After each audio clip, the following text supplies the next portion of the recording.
Company ने आपको token release किए थे, वो एक ब्लॉकचेन के, कहते हैं ना, एक अच्छी ब्लॉकचेन के टोकन का इतना प्राइस कम होना अपने आप में एक अच्छा खासा, मतलब आप लोगों को कॉन्फिडेंस तभी हो जाना चाहिए था कि कंपनी ने नीचे लाकर आप सबको रिलीज किया है उस टोकन को। देखिए सर, जैसे ही वो रिलीज होता था वैसे ही बाय हो जाता था। मैंने कहा था ये रीडिस्ट्रीब्यूट टाइप का हो रहा है। कंपनी का इन्वॉल्वमेंट था, मल्टीपल ट्रेडिंग अकाउंट्स में इन्वॉल्व थे, और कंपनी ने बाहर की दुनिया को दिखाने के लिए टोकन्स को पूरी तरीके से ऑर्गेनाइज कर दिया है। लगभग 30-31% पे होल्डिंग है। कहते हैं ना, हाथी के दांत दिखाने के और खाने के और होते हैं। तो जब से ये कंपनी दोबारा आई थी मार्केट में और डिस्ट्रीब्यूशन चल रहा था, उसी समय से बहुत जानकार लोगों को इसकी जानकारी जरूर मिल गई होगी। उन लोगों ने 500, 600, 700, $400 का रिलीज करते ही उठाते थे। क्या आप समझ रहे थे सारा क्या टोकन हम ही आप उठा रहे थे? गलत फहमी है साथियों, क्योंकि हमारी कम्युनिटी जहां $50-60 के लिए इतनी जद्दोजहद कर रही है, इसका मतलब ये नहीं कि सारी टोकन हम नहीं उठाए। कंपनी के नॉन सर्कल के लोग भी हो सकते हैं, और बहुत नीचे वॉलेट ऐसे हो सकते हैं जहां कंपनी का इन्वॉल्वमेंट हो। मतलब जो 40-45% की कंपनी ने व्हाइट पेपर में होल्डिंग की बात कही थी, जरूरी नहीं वो आपको डायरेक्ट ही दिखे। क्यों? क्योंकि कंपनी को एक्सटर्नल मार्केट में जाना है। वहां पर जैसे अमूल सर बोलते हैं ना, 35% की या 25% की जो होल्डिंग होती है बहुत अच्छा माना जाता है टॉप 10 में। इसका मतलब कि जो लोग कंपनी बनाने में या टोकन बनाने में या ब्लॉकचेन बनाने में इन्वॉल्वमेंट है उनका, उनके पास एक लिमिटेड सप्लाई है, सो दैट वक्त आने पे ज्यादा सप्लाई मार्केट में रिलीज ना हो सके। इसलिए सारा कुछ ये साथियों किया जाता है। यदि आज वॉलेट ने रिलीज नहीं किया तो आप लोग समझ जाइएगा कि कंपनी ने डिस्ट्रीब्यूशन अपना जो करना था कम से कम टोकन के माध्यम से क्लियर कर लिया है। तो टीएफटी पे अपनी आप नजर बनाए रखिएगा। ग्रेजुअली सही, धीरे से ही सही, परंतु उसमें अपवर्ड मूवमेंट फिर स्टार्ट हो जाएगा। देखिए सर, ये जो प्राइस यहाँ आया था, ये आया नहीं था, लाया गया था। प्राइस कंपनी इसको ड्रैग डाउन करके नीचे लाई थी आप सबके लिए, क्योंकि उनको डिस्ट्रीब्यूशन जल्दी करना था।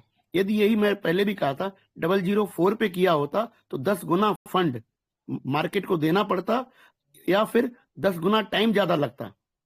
तो जो बड़ा पार्टी अगर आया होगा, बड़ा पार्टनरशिप इसमें आई होगी, उसको सर आपको पता है ना, वो हमेशा लो रेट पे ही लेना चाहते हैं। तो उन लोगों ने ड्रैग करके पूरी तरीके से सिस्टमाइज करके टोकन्स को पहुंचा दिया गया है। अब साथियों, यदि ये चीज हो गई है, आज आप वॉच रखिए, फिर कहता हूं, तो मुझे लगता है क्लैरिटी मिल जाएगी। 4-5 घंटे से सिस्टम ने कोई टोकन किसी भी वॉलेट से भी रिलीज नहीं किए, लेकिन उतनी तेज बाइंग भी नहीं आई है। क्यों? क्योंकि अब वो जो बाय कर रहे थे जब सिस्टम रिलीज कर रहा था, तो मैं इसीलिए कहना चाहता हूं, वो नॉन सर्कल थे, वो जानकारी वाले व्यक्ति थे। जैसे ही सिस्टम देता था वो आ जाते थे।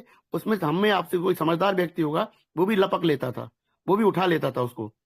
साथियों देखिए, सिस्टम पे भरोसा रखिए तो पूरा रखिए। जैसे संजय सर अभी बोल रहे थे, आप दूसरे कॉन्सेप्ट में जाते हैं, आप नेटवर्कर हैं, तो क्या आप फंड नहीं लगाते वहां?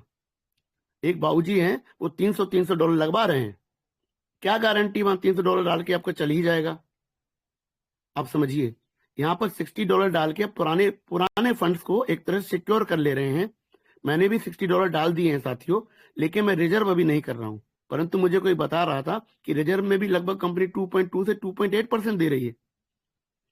इसका मतलब भले ही नया उन्होंने विड्रॉल चालू कर दिया, पर कर तो दिया है।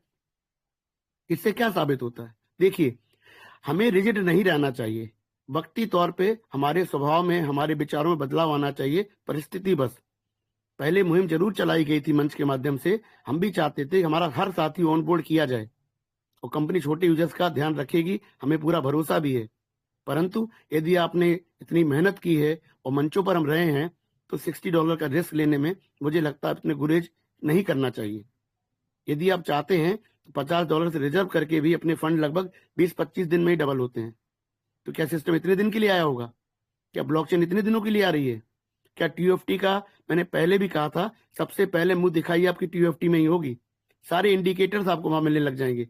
लेकिन प्राइस नीचे आने से बहुत लोग असमंजस में चले गए थे, परंतु मेरा मन असमंजस में नहीं था कभी भी, और मेरी कभी वक्तव्य में आपको असमंजस दिखा भी नहीं होगा। मुझे पता था ये सिस्टम करना क्यों चाहता था। इस सस्ते रेट में अपने उन लोगों को दिलवाना चाहता था जिनको ये साथीदार जोड़ीदार कहता है। उनके लोग मल्टीपल वॉलेट्स में इन्वॉल्व होते हैं, क्रिप्टो करेंसी काम ही ऐसे करती है साथियों। तो यदि आपने भरोसा किया है सिस्टम पर, तो पूरा करिएगा, कम मत करिएगा। डाउट हमेशा आपको कंफ्यूज रखेगी। ये कंपनी रुकेगी, ठहरेगी, जाएगी नहीं। रेफरल का सिस्टम जो दिया है ना, वो सर आपको अनाप शनाप पैसे नहीं दे रहे, ऐसा लालच नहीं दे रहे हैं कि आपको लगे कि भाग जाएंगे। इस तरह का जो गतिविधि होती है ना, स्टेबिलिटी, इसमें सस्टेनेबिलिटी, दोनों कॉन्सेप्ट सामने आ रहे हैं। और इसमें देखिए सर, आप लोग अब मत डरिए, मेरा रिक्वेस्ट यही है, मेरे शब्दों को याद रखिए, अब मत डरिए। डर के कहते हैं ना, डर के आगे जीत है। जब तक आप डरते रहेंगे ना, तब तक कोई साउंड डिसीजन नहीं ले पाएंगे। अभी कृष्णा राजपूत जी बात कह रहे थे, हम जानते हैं इसमें बहुत साथी उस वर्ग के भी हैं जिन्होंने $50-100 ही डाल पाए थे। क्यों? उनको 45 दिन में डबल दिखता था। वो गलत वो नहीं है, परंतु ध्यान रखना साथियों, कंपनी जब इतने बड़े विजन से आती है ना, तो उसको कम्युनिटी बनाना आता है। आप यूं मत समझिएगा कि आपके बिना कुछ काम नहीं हो पाएगा। ये कभी भी कोई व्यक्ति सिस्टम से बड़ा होता ही नहीं है। जिस दिन आप सिस्टम से बड़ा अपने को सोचेंगे, तो नुकसान अपना ही करवा बैठेंगे। उसको देखिए, जब ये ब्लॉकचेन लाएंगे ना, तो 0.01% भी जो रखता है ना TFT, वो भी इसकी कम्युनिटी, इसका मेंबर ही बन जाता है। तो इतने बड़े मार्केट जब उतरेंगे ना और आपके साथ, तो कम्युनिटी बना लेंगे सर। इन्होंने अभी जो रेफरल का सिस्टम चालू किया है ना, वो भी उसका बहुत काम आने वाला है। भले हम और आप ना करें, बहुत साथी यहाँ पर, एक साथी ने कल मुझे मैसेज किया, वो 10 लोगों को रेफर करेगा आज, नए लोगों को। तो क्या हम आप उसको रोक लेंगे? जो करना चाहेगा उसको कोई रोक सकता है क्या? देखिए सर, मुझे अगर आप पूछें अब, तो मैं 100% इसमें कॉन्फिडेंट हो चुका हूं। डर मेरे मन में था एक समय पर, लेकिन वो कहते ना, समय समय पर आपका विचार और स्थिति, बस आपका हर चीज बदलनी चाहिए। रिजिडिटी हमेशा ठीक नहीं होती है। क्यों? क्योंकि यदि आप एक भाव बना के रख जाएंगे, तो जो पॉजिटिव पहलू है, जो अच्छा दृष्टिकोण है, वो आपका जाएगा नहीं वहां पर। तो सर, अब आप लोग इसमें बेहिचक काम करिए, नए कॉन्सेप्ट के चक्कर में मत पड़िए। ये कंपनी आपको बहुत कुछ देने वाली ठहरेगी, रुकेगी, और हो सकता है कि आजीवन आपको कोई कॉन्सेप्ट कम से कम इनकम के लिए बिल्कुल ना करना पड़े। ये आए रीब्रांड इसीलिए होकर है, और इन्होंने अपना रूप बदला है सर। आप इसको नेटवर्किंग कह लीजिए, परंतु इसको रेफरल समझिए, लेवल मार्केटिंग मत समझिए। लेवल मार्केटिंग के हिसाब से नए लोगों को लाने के लिए आपको प्रेरित नहीं कर रहे हैं ये, और यही इसकी मेरी नजर में मजबूती का सबसे बड़ा कारण है। ये एक नई दुनिया में प्रवेश कर चुके हैं। यदि आप समझेंगे तो बेहतर है, नहीं तो आपके हाथ से समय रेत के जैसे जाएगा। कहते हैं ना, समय पर कभी इंसान को समझ नहीं आती है, जब समझ आती है तो समय आपका होता नहीं है। ये हर एक पर लागू है। आप आज समझिए तो ठीक है, महीने बाद समझिए, सिस्टम आपको समझा जरूर देगा। क्यों? वो सोच समझ के हर काम कर रहे हैं। तो प्लीज आप लोग कोशिश करिए इनके साथ चलने की। कहते हैं ना, बहती नदी में बहाव के साथ ही बहिए, उल्टा बहेंगे तो आप तैर नहीं पाएंगे सर। तो प्लीज आप लोगों से यही बात रखना चाहता था। आज तो मैंने योगी जी से रिक्वेस्ट भी की थी, क्योंकि मैं इसको सप्लाई को बहुत मॉनिटर करता हूँ, और सप्लाई मेरे कॉन्फिडेंस का कारण है। इसके पास अनलिमिटेड सप्लाई नहीं है, लिमिटेड ही है, और कहीं ना कहीं से रोकना, अपने लिए भी कुछ रखना पड़ेगा। एक चीज और साथियों कहता हूं आपसे मैं, जो अंदर के टोकन्स आपके हैं, वो करेक्ट जानकारी है, कई वक्त बताया जाएगा। वो प्लेटफॉर्म टोकन्स आपको बाहर नहीं आएंगे एज TFT, जो आपकी USDT में ही कन्वर्ट होके इकोसिस्टम के माध्यम से ही मिलेंगे। क्लैरिटी है? फिर आपको दोहराता हूं, अंदर वाले टोकन, आप जो उनको प्लेटफॉर्म टोकन कहते हैं, वही नाम यूज करते हैं, TFT आप बाहर नहीं निकाल पाएंगे। मतलब सप्लाई इतनी ही रहनी है जो बाहर है, लेकिन इनके पास कैपेसिटी है आपको बड़ा से बड़ा फंड रिलीज कराने की। उन्होंने ये बताया भी है कि कम्युनिकेशन है कुछ हमारे पास में भी, कि जो इकोसिस्टम्स हैं, जो पार्टनरशिप्स हैं, जो ट्रेडिंग कर रहे हैं, उस माध्यम से फंड जनरेट करके आपके सारे फंड फेज मैनर में रिलीज कराएंगे। मतलब आप डाउट मत करिए, जो पैसा आपका जमा हो चुका है वो भी मिलना है। जो नया आप कर रहे हैं कुछ काम, वो तो आप विड्रॉप करिए, लगाइए निकालिए, लगाइए निकालिए, कोई दिक्कत नहीं है। आपको बहुत लालच नहीं करना है।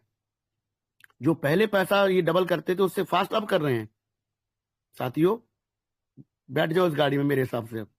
ये अब चल पड़ी है। ये देर करेंगे ना आप, तो आपको ही दौड़ना पड़ेगा इसको पकड़ने के लिए, और जितना पीछे से दौड़ेंगे ना सर, उतना आपको मेहनत भी करनी पड़ेगी और आपको संघर्ष भी।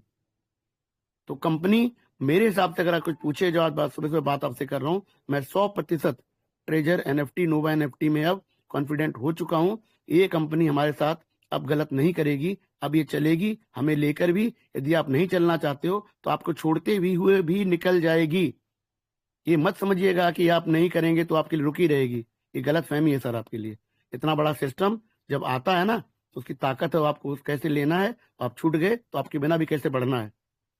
तो यही बात आपके सबके सामने रखना चाहता था। Please monitor supply. यदि रिलीज नहीं होता है तो यहाँ से TFT अब आपका बढ़ेगा और इसकी मूवमेंट को वॉच करिए। जैन साहब के हिसाब से जो मुझे अब समझ में आ रहा है, ये सर डायमंड ना भी हो पर डायमंड से कम नहीं बनेगा। ये बड़ा मुकाम हासिल करेगा सर। और ये ट्रेजर वास्तव में क्रिप्टो करेंसी की दुनिया में, ब्लॉकचेन की दुनिया में और NFTs में एक कहते हैं फर्स्ट इन है। ये NFT अब उभरता हुआ, कहते हैं ना, उभरता हुआ सेगमेंट है क्रिप्टो में, तो उसकी ये अगुवाई करेगी ये कंपनी। और जो कहते हैं ना बिटकॉइन जैसे क्रिप्टो करेंसी में पहले आई, मदर करेंसी बनी, NFTs में इसको कोई नहीं पकड़ पाएगा sir.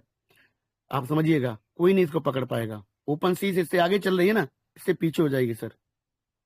That is the power of treasure NFT। तो ऑन बोर्ड हो जाइए मेरे हिसाब से। और अब कॉन्फिडेंस पूरा, ये आधा अधूरा मत रखिए। जो आप बट लगाते हो ना जीवन में ना, ये बट में बहुत बड़ी कहानी रुक जाती है, लेकिन शब्द बराबर नहीं है। या तो भरोसा पूरा या जीरो, बीच में नहीं सर। बीच में करोगे ना तो आप वास्तव में जहां जाना चाहते नहीं पहुंचोगे, कंफ्यूज माइंड रहोगे। और जब भी आप बात भी रखोगे, शेयरिंग करोगे, तो दोनों तरफ रहने की कोशिश करोगे। कहना डिप्लोमेटिकली करेक्ट बोलते हैं हम लोग उसको। स्टैंड लीजिए सर, एकदम माइंड को अपने सॉलिड विचारों से, कहते हैं ना उसको, लॉजिक के साथ में स्टेबलाइज करिए, तब बात रखिए सर। आपको निगेटिव है कोई दिक्कत नहीं, निगेटिव पॉजिटिव कुछ होता नहीं सर, ये जानकारी का अभाव। जो निगेटिव होते हैं उनको जानकारी नहीं है, मैं हमेशा बोलता हूँ। इसीलिए मैं वार्तालाप को, संवाद को बहुत पसंद करता हूँ। हो सकता है मेरी जानकारी सही ना हो, वो मेरी जानकारी को करेक्ट कर देंगे, दुरुस्त कर देंगे, लेकिन लॉजिक होना चाहिए। वाद विवाद नहीं, logic. Logic is always appreciated. उसके साथ रहिएगा और ट्रेजर को अब पकड़ने की कोशिश करिएगा। ये उड़ान भरेगी सर। और TFT आपको वो मुकाम जरूर दिला सकता है जिसकी हमने अपनी उम्मीद की थी। और सारे फंड आपके सेफ हैं, सिक्योर हैं, इंक्लूडिंग NFTs। कल मंदीप भैया के चैट मुझे मिला था, इंक्लूडिंग NFTs। वो सारी की सारी सिस्टम आपको रिलीज करेगा। ब्लैक रॉक लाया इसलिए गया है कि वो आपकी फेज्ड मैनर में हर चीज आपको दिलाएगा। आपको अब कुछ नहीं करना। बड़े लीडरों से, जो आप, अब मेरे सब बड़े लीडर ही बैठे यहाँ पे सर, आप लोग तो बस अब इससे लगे रहिए, कंपनी के साथ हो जाइए। कंपनी हम सबको बाहर निकालने वाली है बहुत अच्छे से, और सारे फंड आपके सामने आने वाले हैं। इसी के साथ अपनी बाड़ी को विराम देता हूँ साथियों। जय श्री महाकाल। धन्यवाद योगेश जी, आपने मौका दिया इतने बड़े मंच पर दोबारा बोलने के लिए। धन्यवाद सर।